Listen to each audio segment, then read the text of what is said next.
Hello friends, welcome to my channel Monidipa creation. আশা করি সবাই ভালোই আছেন।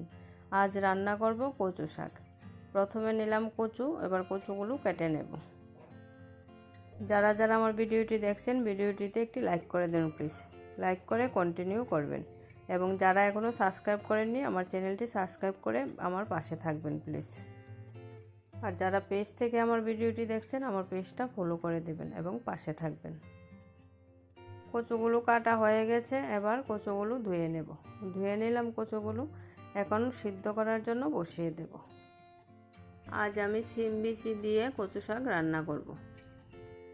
প্রথমে নিলাম একটা কড়াইতে দিয়ে দিলাম অল্প তেল। তেলের মধ্যে দিয়ে দিলাম সিম বিচিগুলো একটু ভেজে নেব। ভাজা হয়ে গেছে, এবার দিয়ে দিলাম অল্প জল। সিম বিচিগুলো সিদ্ধ হয়ে যাবে, এর উপর দিয়ে দেব কচুগুলো একবারে হবে না, দুবারে আমি সিদ্ধ করে নেব।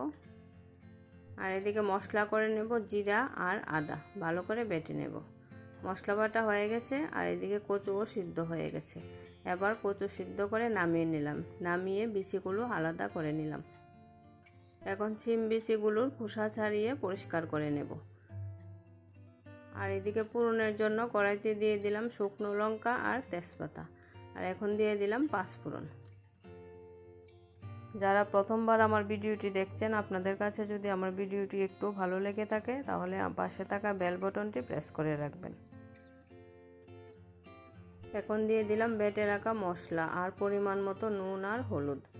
এখন মশলাটাকে একটু কষিয়ে নেব। মশলা কষানো হয়ে গেছে, এবার দিয়ে দিলাম সিদ্ধ করে রাখা কচুগুলো। কচু শাকটা রান্না করতে একটু সময় লাগবে।